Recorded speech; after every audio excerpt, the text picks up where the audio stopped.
Good morning. Good morning, Darren. You know, teachers at school, when they're watching the kids that are coming in the morning, and they know who the last 2, 3 are going to be that come dashing through the gates just before the registrars are about to become. It's been a bit like that this morning.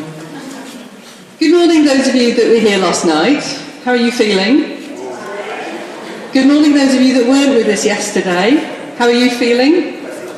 Better than them. I think you're probably right, Joe. Yes. So, good morning. Welcome to Sheffield, for those of you that weren't here yesterday. Welcome to the second day of the NAVCA Forging Community Conference. I think most of you probably know me by now, but those of you that don't, I'm Jane Ide, I'm Chief Executive of NAVCA, and I'm absolutely delighted to have you all here with us today. We had a great day yesterday.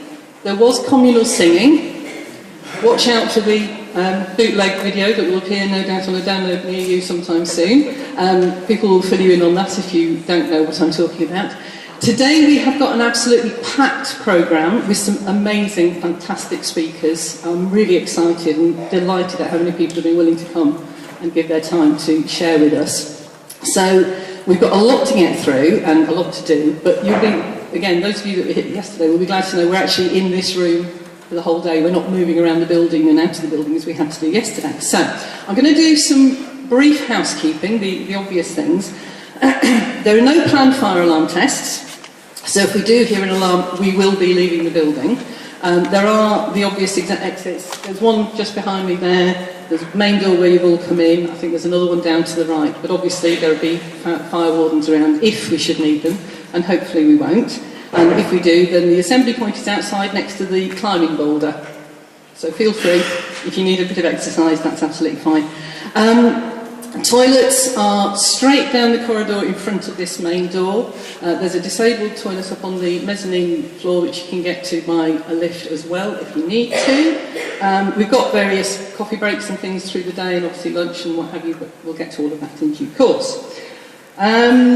There is a hearing loop. I didn't mention that yesterday, but there is a hearing loop installed in here, so if you need that, switch the hearing aid to the T position, and that should work perfectly well. I'm going to just very briefly introduce you to the members of the team that are in the room, that aren't all of them. They're standing at the back, but I won't ask you to turn around, but you can. Julianne, Pauline and Amanda are all there. Tom and Anna are around the place somewhere. If you have anything at all that you need to know about, anything you need any help, grab one of us, we will do our very best to help. And the team here at the Community Centre are absolutely fantastic. I cannot recommend them highly enough. They've been brilliant. So if there's anything you need, just shout. So, I'm not going to say very much this morning because we have so many great people to hear from. But I just wanted to set a little bit of context about why we're here and why we've chosen the theme of today's event. We called it Forging Community. The themes we're talking about are place, people and purpose. And the reason for that is really simple. Those, to us, in the NAVCA team, are the uniting principles of what NAVCA's membership is all about. It's the one thing above all else that every one of you is focused on. And there's no question at all, I think, that now more than ever, those themes are absolutely crucial, not just to us here in the room today, not just to our sector, not even just to the communities that you all directly serve, but right now, to our whole country, to our society, to our culture. I was thinking just a couple of days ago, why have we not put Brexit on the agenda for this event? And I think it's true, that's the first time that word has been mentioned since we got here yesterday, certainly from this platform. And the truth is, an event like this, it's a year in the thinking, it's 4 or 5 months in the planning, it's 2 days in the doing. And I don't know about you, but 3 or 4 months ago, I was struggling to work out, actually, what does this thing mean to our sector? What should we be doing? What shouldn't we be doing? What should we be talking about?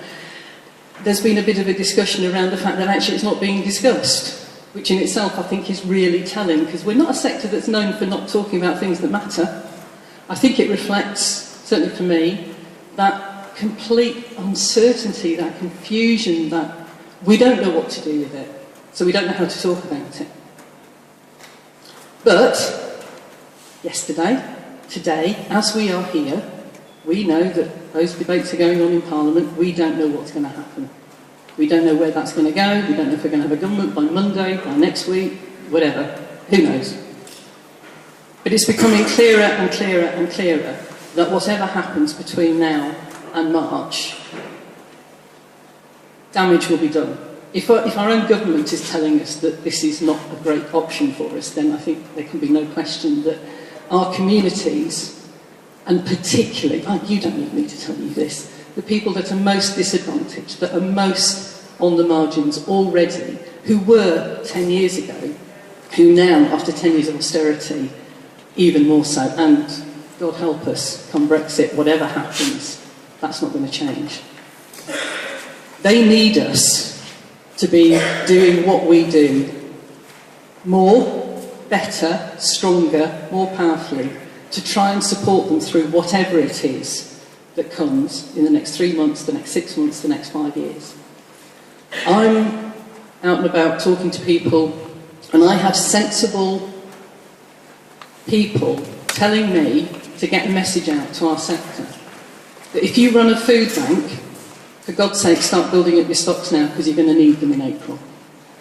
I have sensible people talking to me about the emergency planning that is going on in case of civil disobedience. You can tell me more than I can tell them what the truth is in your communities and the groups and organisations that you're supporting, and what the messages are that we should be taking back to government and to others about what the real impact is of what's happening right now and is likely to be. And that's something I would like to hear from you today, in weeks and months to come. But the purpose of today is to help you and us, all of us together as NAVCA, meet some of those challenges, feel better equipped, I hope feel inspired and encouraged and challenged. We're definitely going to be challenged. I'm looking at Kathy, who's sitting here, she's going to be speaking later. There will definitely be some real challenges, I know. But we are a strong and powerful network. I don't think we've quite realised how powerful a network we can be, but by working together in the cause of local social action, in whatever context, we have power. And in this particular time, in this particular context, it's really important that we make the best use of that we can. So, I hope you enjoyed the day. I genuinely hope you enjoyed the day.